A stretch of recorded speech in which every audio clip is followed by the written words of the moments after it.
సుధారస పద్యమంజరి ఛానల్కు స్వాగతము. వీడియో చివరి వరకు చూడండి, లైక్ చేయండి, కామెంట్ చేయండి. సబ్స్క్రైబ్ చేయని వారు సబ్స్క్రైబ్ చేయండి. ధన్యవాదములు. శ్రీ పార్వతీమాత సంస్తుతి మత్తేభ వృత్త పద్యములో స్వీయ రచన పఠనము. పరమేశార్థ శరీరిణి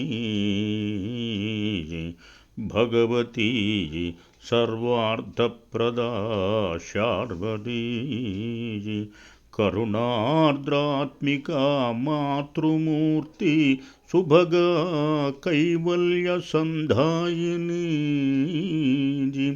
నిరుపంబౌ తవ మంగళాకృతిని నే నిత్యం ధ్యానించదన్ సరిదిద్దంగద జీవితంబునిలాగా విశ్వారాధిత పార్వతీ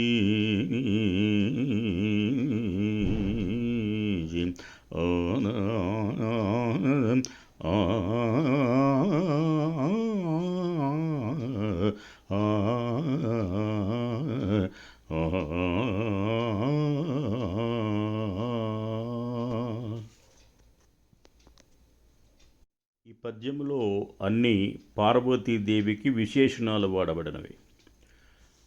పరమేశార్థ శరీరిణి, పరమేశ అర్ధ శరీరిణి, పరమేశ్వరుని యొక్క అర్ధభాగమైనటువంటి పార్వతీదేవి. సర్వార్థప్రద, సకలమైనటువంటి వాంఛలను తీర్చే అనుగ్రహించే తల్లి. కరుణార్ద్రాత్మిక, కరుణ ఆర్ద్ర ఆత్మిక, కరుణచే లేదా కరుణచే తడువబడినటువంటి ఆత్మ కలిగిన మహారాజ్ఞి. శుభగా, భాగ్యవంతురాలు లేదా మనోహరమైనటువంటి రూపము గలది. కైవల్య సంధాయిని, ముక్తిని ప్రసాదించగలిగిన దైవశిఖామణి. నిరుపంబు అంటే సాటిలేని మహాతల్లి.